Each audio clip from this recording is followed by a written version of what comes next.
para meron tayo para sa mga gustong mapanood yung ating lecture na ito. Ayan, so dito makikita natin na ang buong humanity, lahat ng sangkatauhan dito sa mundo ay involved sa great controversy between Christ and Satan regarding the character of God, His law, and His sovereign over the universe. So, ang isa sa pinaka-main issue ng great controversy ay tungkol sa character ng Diyos. Inaakusahan ni Satan na ang Diyos ay hindi patas, ang kanyang kautusan ay hindi patas, at walang sino man ang makakasunod sa utos ng Diyos. At yung kanyang pamamatnubay sa buong sanglibutan ay hindi makatarungan.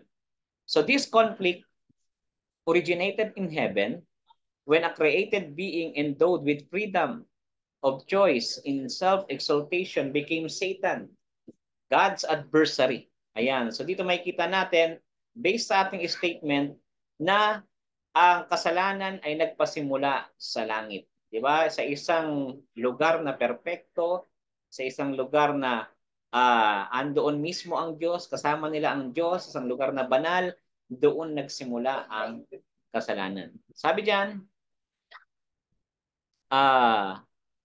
siya rin ay ah, tawag rito, nagled. Sabi rito, and led into rebellion a portion of the angels. He introduced the spirit of rebellion into this world when he led Adam and Eve into sin. So, hindi lamang siya nagpasimula ng kasalanan sa langit, kundi nang damay pa siya ng ibang mga anghel para magkasala, at ganoon din nadamay din ang earth dahil yung ating unang magulang si Adan at si Eva ay nahulog sa pagkakasala. This human sin resulted in a distortion of the image of God in humanity, the disordering of the created world, and its eventual devastation at the time of the global flood, as presented in the historical account of Genesis 1 to 11, observed by the whole creation. This world became the arena of the universal conflict out of which God of love will ultimately vindicated. So dahil doon sa pagkakasala na yon, ang ating universe, etong earth natin, ay naging center of conflict. Tayo ngayon ay nagiging panoorin sa buong sanglibutan. To assist His people in this controversy, Christ sends the Holy Spirit and the loyal angels to guide, protect, and sustain them in the way of salvation. So ito yung mga verses natin in support dito sa atin pong statement. So, una po sa lahat mga kapatid, kung titignan po natin, nagpasimula ang kasalanan sa langit. At dito, mapapansin nga natin na nang nilikha ng Diyos ang mga tao, ang mga anghel ay kanyang unang ginawa, at ito po ay mas malakas kaysa sa mga tao. Pag binasa natin ang awit 8 verse 5, makikita natin na sila ay mas malalakas at meron silang intimate relationship sa Diyos, at sangayon sa awit 103 verse 20, they are superior in strength and obedient to God's word.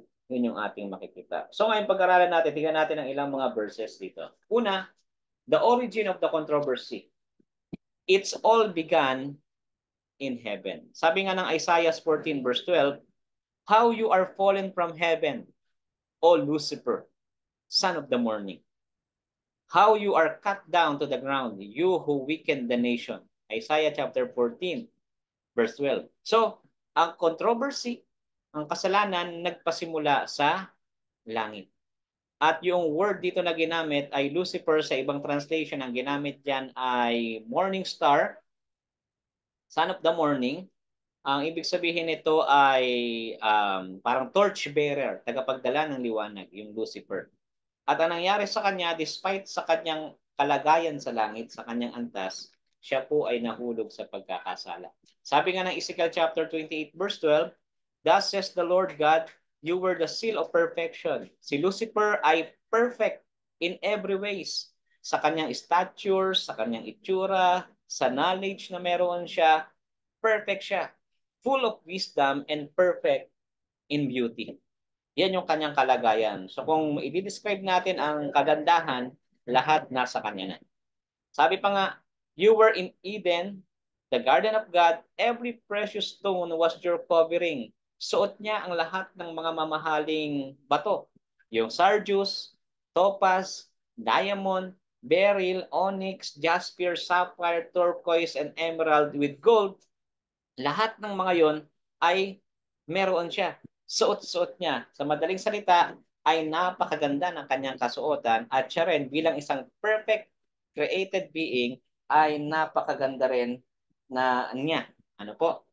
Sabi pa diyan, you were the anointed cherub who covers. I established you. You were on the holy mountain of God.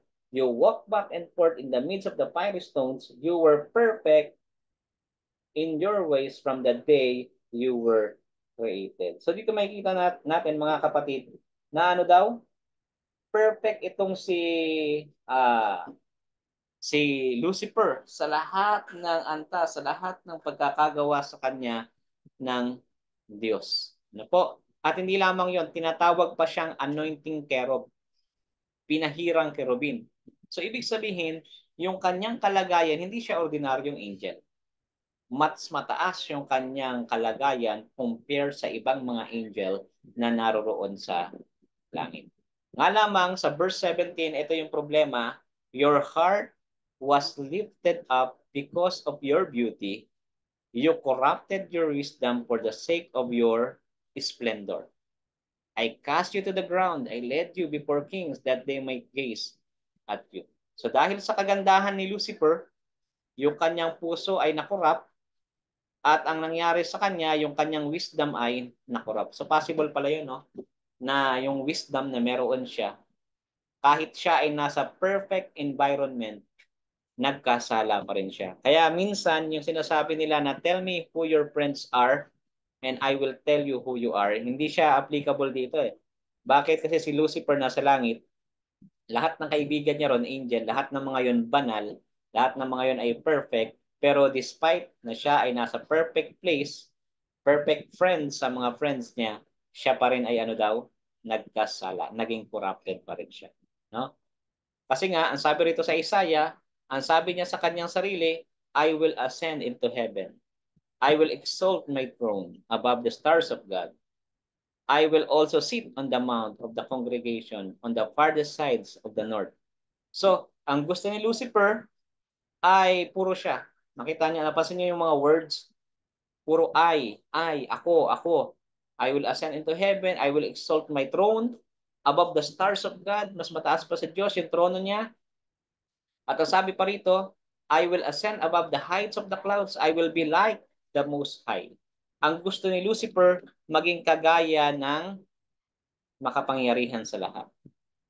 Sabi nga, though Lucifer wants God's position, he didn't want his character. He grabs for God's authority, but not his love. Ito yung problema kay Lucifer. Gusto niyang maging gaya ng Diyos, pero ayaw niya ng karakter ng Diyos. Gusto niya ang authority ng Diyos, pero ayaw niya ng pag-ibig ng Diyos. Kaya naman, Lucifer's rebellion against God's government was the first step in his transformation into Satan, the adversary. Lucifer's action blinded many angels from God's love. That is why 1/3 of the angels joined him in rebellion against God.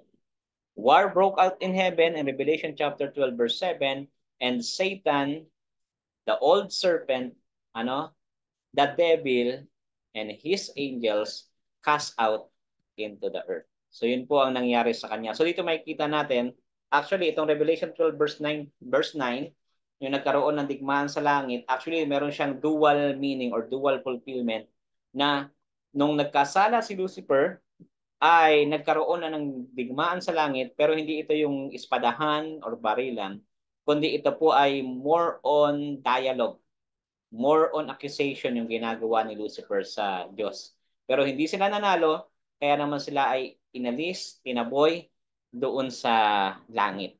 Ano po? And then, ito rin pong Revelation 12, yung pangalawa niyang meaning, ay nagkaroon pa ulit ng dialogue or war sa langit. And then, ito na yung, nung napako si Christ doon sa cross, yun na yung totally wala na silang access sa langit. Ano kasi nung first, may access pa sila eh. Nakakapanig-panaog pa sila sa langit. Pero pagkatapos na si Christ ay mapako sa cross, wala nang access itong si Lucifer. Na talagang i-kinas out na talaga sila. Sabi nga rito, how did human being became involved? Satan spread his rebellion to over to the earth. Satan spread his rebellion over the earth.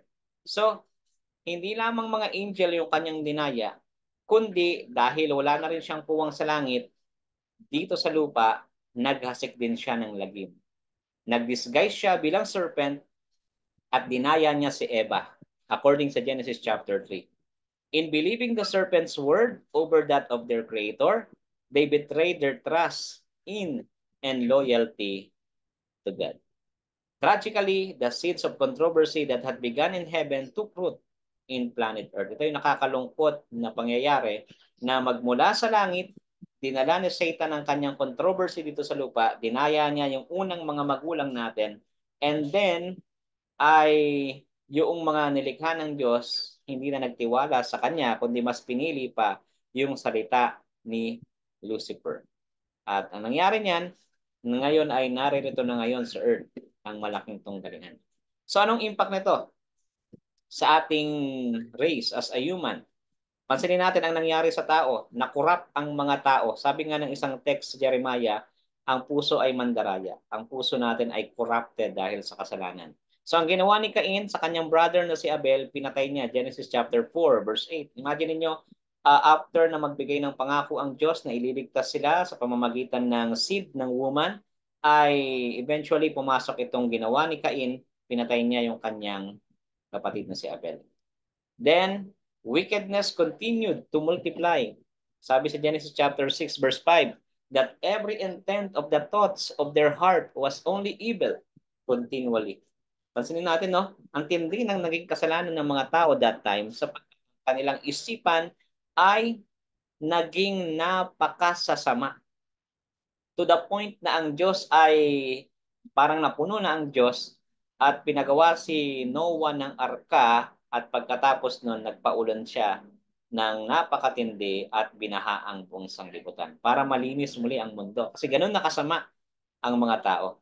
Pero sa kabila nun, ang Diyos ay nangako na hindi niya nasisirain ang mundo sa pamamagitan ng baha, pero ang mga tao that time hindi pa rin naniwala sa promise ng Diyos. Makulit talaga ang tao. Sabi rito, the people never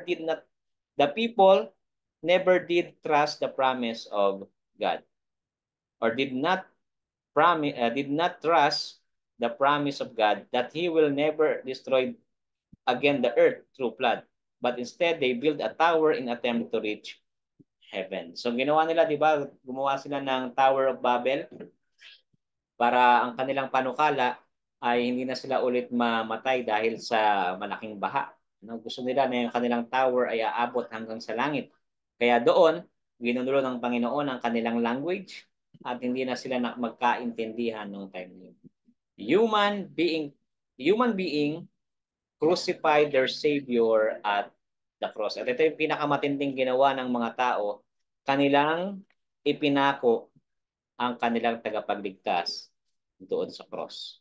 So, ngayon, ang mundo natin, itong earth natin, ay naging panoorin sa mga angels at mga tao. Sabi nga sa 1 Corinthians 4 verse 6, for I think that God has displayed us, the apostles, last as men condemned to death, for we have been made a spectacle to the world, both the angels and to men. Tayo daw ay naging panoorin sa sanglibutan. At sino nanonood sa atin? Mga anghel at mga tao. Kasi hindi lamang tayo yung tao sa universe.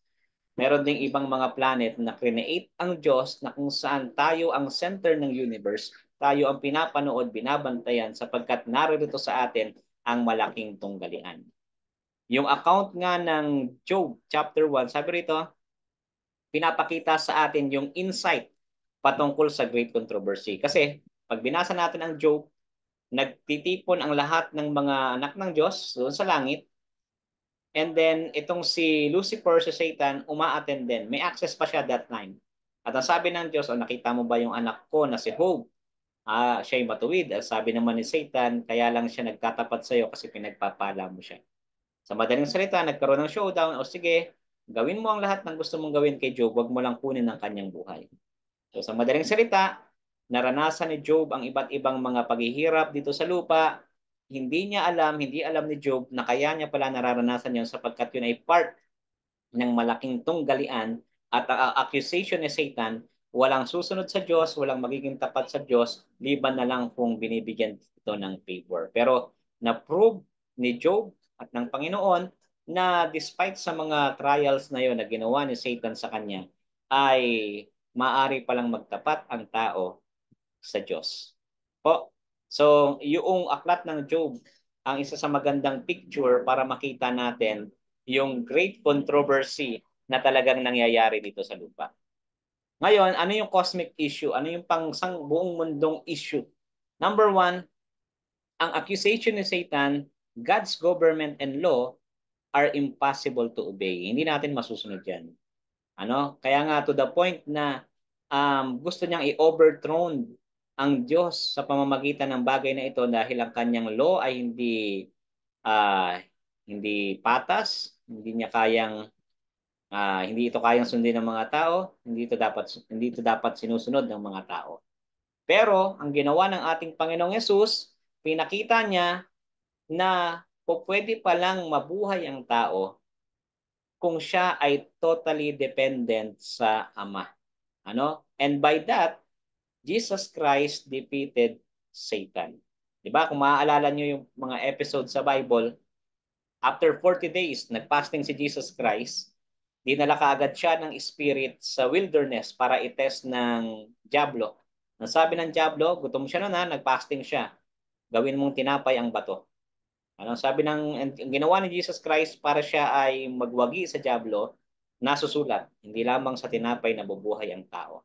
And then pangalawa na pinakita niya yung panoramic view ng Israel. O sige, hindi mo na kailangang maghirap, hindi mo na kailangang mamatay, makukuha mo kaagad ang buong sanglibutan kung sasambahin mo ko. Diba? Ang ginawa ni Jesus, sabi niya, nasusulat, sa Panginoong Diyos ka lamang sasamba. Pangatlo, ang ginawa niya, dinala siya sa pinakamataas na tuktok. At ang sabi sa kanya, magpatihulog ka at sasaluhin ka ng iyong anghel. At ang sabi naman Jesus Christ, na nasusulat, huwag mong tutuksohin ang Panginoon mong Diyos. So dito makikita natin, total dependent si Jesus sa Ama at ang ginamit niyang sandata to defeat the devil ay walang iba kundi ang banal na kasulatan. Ano po? So number 3, makikita rin natin dito na yung showdown na nangyari doon sa Calvary. The cosmic controversy reached its climax at the cross. The love and faithful obedience Christ demonstrated there in the face of Satan's cruelty undermined Satan's position, assuring his ultimate downfall. So dito makikita natin mga kapatid na ang gusto kasi ni Satan, ginagawa niya ang lahat ng magagawa niya to abort the mission of Jesus. Gusto niyang i-abort ni Jesus Christ ang mission na iligtas ang sangkatauhan. Kaya pinahirapan siya, pinagbuhat siya ng cross, dinuroan siya, binugbog siya, to the point na ipinako pa nga siya doon sa cross, pero hindi bumitaw si Jesus. Hindi niya ginamit ang kanyang kapangyarihan, hindi siya nagpadala sa ginagawa ng kaaway, bagkus tiniis niya ang mga yon, sapagkat alam niya na sa pamamagitan ng kanyang pagtitiis ay maliligtas ang mga tao mula sa kanilang kasalanan. Kaya si Jesus, namatay doon sa cross at sa pamamagitan noon, naganap niya ang kalooban ng Ama. Nagtagumpay siya dahil sa kanyang totally dependent sa Diyos. At doon sa cross ng Calvary ay napatunayan na ang Diyos ay tapat sa kanyang pag-ibig at ang sinumang sasampalataya ay maaaring maligtas. Po, ngayon, ano yung significance nitong doctrine na ito? So dito makikita natin na talagang pagdating po sa labanan ng mabuti at masama, hindi po magwawagi kailanman ang kaaway, ang kasamaan. So anong significant nito? Ang significance nitong doctrine na ito, the great controversy reveals the tremendous battle that affects every person born in the world. Ibig sabihin, lahat po tayo ay part or parte ng great controversy. Hindi tayo exempted sa mga trials, hindi tayo exempted sa sakit, hindi tayo exempted sa death, sa losses, sa mga difficulties. Well, in fact, sabi nga rito, itong bagay na ito touches every corner of the universe. Sa lahat ng part ng mundo, makikita natin ang malaking tunggalian. At pangalawa, sabi nga sa Ephesians 6 verse 12, "For we do not wrestle against flesh and blood." Hindi tayo nakikipagpunyagi sa laman at dugo, but against principalities, against powers, against the rulers of the darkness of this age, against spiritual hosts of wickedness in the heavenly places. So, the doctrine produces a constant state of watchfulness. Itong doctrine of great controversy, nagpapakita siya sa atin ng constant state of watchfulness. Ibig sabihin tayo magbantay. Sapagkat ang diablo ay gaya ng leon na naghahanap ng kanyang masasila. Sabi nga, an understanding of this doctrine convicts one of the need to combat evil. Success is possible only through dependence on Jesus Christ, the captain of the host, the one strong and mighty, the Lord mighty in battle. Kaya tayo dapat maging mapagmatsyag sapagkat tayo po ay nasa malaking digmaan. Sabi nga ni Paul, therefore, take up the whole armor of God, that you may be able to withstand in the evil day, and having done all to stand. So tayo ay ano daw? Take up the whole armor of God. Dapat nating suotin yon. Ano yon? Stand therefore having girded your waist with truth, katotohanan, having put on the breastplate of righteousness, ang katwiran ng ating Panginoon, and having shoved your feet with the preparation of the gospel of peace. Above all, taking the shield of faith, with which you will be able to quench all the fiery darts of the wicked one, and take the helmet of salvation, and the sword of the Spirit, which is the word of God, praying always with all prayer and supplication in the Spirit, being watchful to this end with all perseverance and supplication for all the saints. So ito ang kailangan nating isakbat, mga kapatid, in order for us na tayo ay maging handa sa malaking labanan na atin pong kinaharap. We are in a constant state of war against principalities, not in blood and flesh, kundi sa pamamagitan ng labanan sa espiritu. Yan ang laban na ating kinaharap. What a privilege for true Christian to live a life characterized by patience and faithfulness, and a readiness at all times for the conflict, manifesting a constant dependence upon one who has made us more than conqueror. So ito yung napakagandang bagay na isang pribilehiyo na tayo ay nakadepende, walang iba kundi sa ating Panginoong Jesus. Yung doctrine po nitong great controversy, it explain yung mystery ng suffering, kasi ang suffering ay nasa buong mundo. Nasabi nga ng iba, kung talagang may Diyos, bakit may suffering? At itong great controversy explain why mayroong suffering. Evil did not originate with God. Satan, a fallen angel, is responsible for cruelty and suffering. It displays Christ's present loving concern for the world. Pinapakita sa atin na ayaw ng ating Panginoon na tayo po ay mapahamak. Kaya nung siya ay bumalik doon sa langit, iniwan niya ang banal na espiritu, kinumission niya ito upang nang sa ganon tayo po ay makatayo sa anumang pagsubok at pandaraya ng kaaway.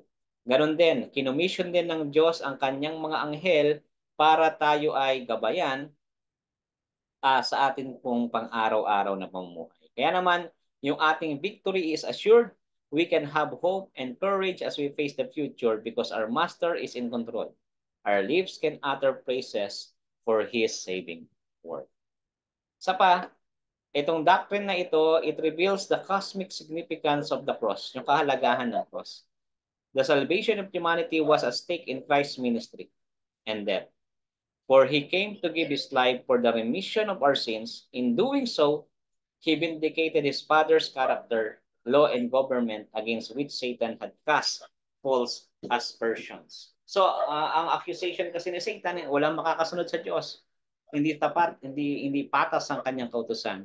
Pero, sa pamamagitan ng obedience ni Jesus, pinatunayan niya na tapat ang Diyos, tapat ang kanyang government, at mali ang accusation ni Satan. Christ's life vindicated God's justice and goodness and demonstrated that God's law and government were fair. Christ revealed the groundlessness of Satan's attack on God. Pinakita ni Jesus na wala palang grounds ni Satan sa kanyang accusation. Lahat ng kanyang accusation sa Diyos ay dahil sa kanyang pride, dahil sa kanyang selfishness. Ano? Showing that through total dependence on God's power and grace, repentant believers could rise above the daily temptation and live victorious over sin. So, dito may kita natin mga kapatid, based sa ating pag-aaral, yung significant nitong doctrine ng great controversy. At tayo ay mapalad sapagkat among Christians na nag-i-exist ay tayo lamang yung merong ganyang klase ng doktrina na kung saan ang view natin, ng ating worldview, ay merong nagaganap na malaking tunggalian sa ating mundo ngayon.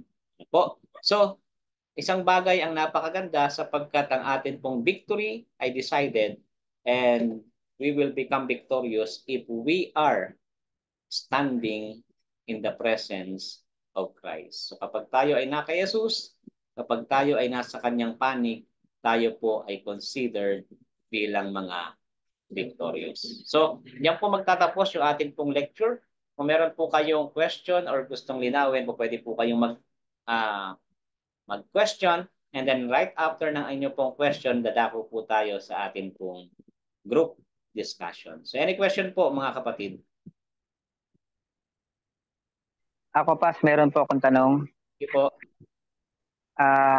Doon kasi sa Job, sa chapter 1 ni Job, na kung saan ay binanggit doon na nagkatipon yung mga anak ng Diyos. Ngayon, ang tanong ko doon pas, wala po ako kasing nabasang tinawag ng Diyos ang anghel na anak according doon sa Hebreo chapter 1. Kundi ang tinawag niya mga anak, tayo lang na sumasampalataya sa Kanya.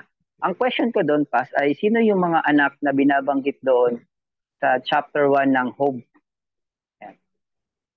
Yun lang. Okay po. So maganda po yung question ni Brother Albert. Ano? So tignan po natin, basahin nga natin ulit dito sa Job. Chapter 1, verse 6. Tama ba ako? Verse 6. Tignan natin sa verse 6. Ayan.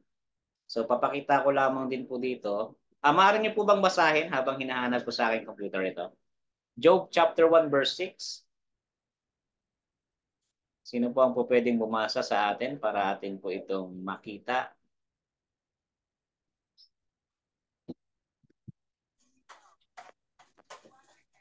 Sino po ang nakakita? Si Brother Johnny. Ito po, Pastor, yung Job chapter 1 verse 6.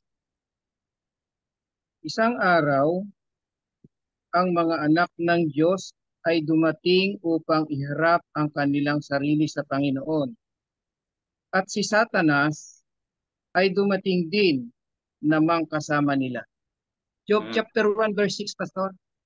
Ayan. Thank you po. So diyan may kita po natin na binabanggit nga diyan, ito po 'yon. Sabi diyan, now there was a day when the sons of God came to present themselves. Ano po no? So ang tanong ni Brother Albert, sino itong sons of God? Sang-ayon po sa atin pong Bible commentary, tingnan po natin. Ito po ang Bible commentary ng Seventh-day Adventist. Sabi rito, sons of God, the LXS, ito po yung Septuagint or Greek version po ng Old Testament. Sabi rito, the Septuagint translate the phrase angels of God. So yun pong sons of God ay maaari pala siyang i-translate bilang angels of God. Evidently, angels are meant, sang-ayon po sa Desire of Ages, angels like men are created beings. So ito po, base po rito, ito po ay angels of God. Sang-ayon din po sa Septuagint version. Ano po, sa sulat naman ni Ellen White ay ganun din. binabanggit din dito na there is the throne and around it the rainbow of promise. There are cherubim and seraphim, the commanders of angels host, the sons of God. So, based kay Ellen G. White, ang mga angels ay tinatawag din na sons of God. Sa Great Controversy, page 518, sabi rito, the great controversy between Christ and Satan that has been carried forward for nearly 6,000 years is soon to close. And the wicked one redoubles his effort to defeat the work of Christ in man's behalf and to fasten souls in his snares. To hold people in darkness and impenitence in the Savior's mediation is ended, and there is no longer a sacrifice for sin. Is the object which seeks to accomplish when there is no special effort made to resist his power, when indifference prevails in the church and the world. Satan is not concerned, for he is in no danger of losing those whom he is leading captives as his will. But when the attention is called to eternal things and souls are inquiring, what must I do to be saved? Yan, hindi naman pala nabanggit ito sa Great Controversy. Siguro pag binasa natin ito ng buo. Pero based sa Desire of Ages, makikita natin kaagad dito na yung angels of hosts ay tinawag ding the sons of God. At based sa Septuagint, ito yung Greek version ng Old Testament ay tinatranslate yung sons of God bilang angels of God. So yun, Brother Albert, yung ating sagot doon based dito sa ating reference na ginamit. May follow-up po kayo?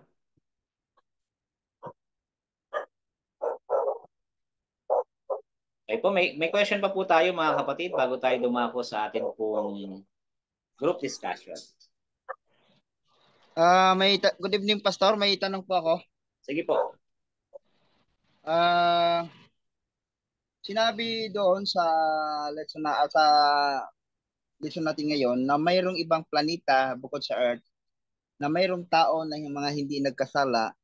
So yun po ba ay katulad din ng tao kaya na katulad natin na talagang nilikha ng Diyos sa pamamagitan ng alabok?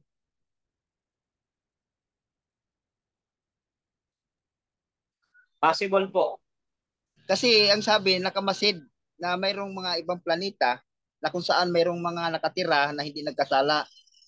So, yun kaya ay mga taong nilikha din sa pamamagitan ng alabok? Possible po kasi wala pong revelation ang Bible kung paano sila nilikha. Pero kung ibabase natin sa Genesis at ang pattern ng Diyos sa paglikha ay pareho lamang, ay masasabi natin na pareho rin po natin sila. Ano po?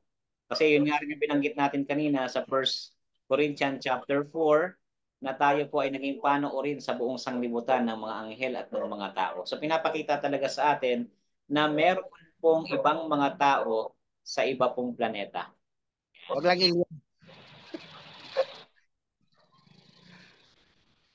Ay, Pastor, mayroon lang akong follow-up doon sa tanong niya yung Brother Albert. Sige po. Kasi nga, doon sa Genesis chapter 6 verse so yung sinasabi kasi mga anak ng tao doon na nagkagusto ng anak ng tao, mga anak ng Diyos na nagkagusto ng anak ng tao, ay kaya nga nag-ano ako, yung tanong kasi ni Brother Albert, iniisip niya ni Brother Albert na yung anak, tinatanong ni Brother Albert, sino yung anak na tinutukoy dito? Anghel ba o tao mismo? Ayan, based po sa Bible commentary natin, yung binasa ko po, papakita ko po ulit. Ang binabanggit po dyan na sons of God ay angels. Tingnan po natin sa Bible commentary. Sons of God, based sa Septuagint, Greek translation po ng Old Testament, tinatranslate siya bilang sons of God. Okay. So kung ang tanong nyo naman po, yung nasa Genesis, ay iba po yung binabanggit doon. Yung pong anak ng Diyos na binabanggit naman doon, yun po ay nasa lahi ni Seth. At yung anak ng tao, yun naman pong hindi sa lahi ni Seth. Most probably parallel kasi yung talata, doon sa talata na binasa natin, kumbaga sa nag-ano sila eh. Naging komentary din sila doon sa talata na yon, doon sa binasa natin sa Job chapter 1 verse 6. Naging ano din po yung Genesis 6. Kaya natanong ni Brother Albert, yun po ba yung anak ba ng Diyos na tinutukoy doon ay anghel? Kaya siguro naisip Opo. na yung nag-asawa ng tao na nagkaanak ng higante ay anghel din yon. Ay, hindi po. Actually, hindi po sila pattern. Okay. Pattern. Hindi sila parallel text. Kasi sa Job, ang binabanggit doon ay sons of God. Samantalang based sa Septuagint, sa Greek version po, ay tinatranslate siya bilang angels of God. On the other hand, sa Genesis naman po, yung mga Nephilim na binabanggit doon, hindi po yun mga anghel na nagkaroon ng anak sa mga tao. Kundi yun po ay anak ni Seth. So, based din po sa writings ni Ellen G. White, makikita natin na yun po ay mga anak ni Seth. Okay, Pastor. So, any question po? Ngayon, kung wala na po tayong question, mga kapatid, ay dako po tayo sa atin pong group discussion. Dahil tayo po ay nasa 10, magkakaroon po tayo ng 3 grupo. Ayan, ito po yung ating question. Basahin nyo na lamang po at ako po ay gagawa ng breakout rooms. Ayan. Breakout rooms. Sa isang grupo po, ang mangunguna ay si Brother June. Yan. Tapos sa isang grupo naman, ang mangunguna ay si Brother Francis. Ayan, yan naman si Brother Francis. At doon naman sa isang grupo, ang mangunguna ay si Brother Albert. Ano po? So meron po tayong siguro ay medyo mahaba-haba yung ating magiging oras ngayon. Gawin nating mga 15 minutes. Yan. Okay. So, copy nyo lang po yung ating question.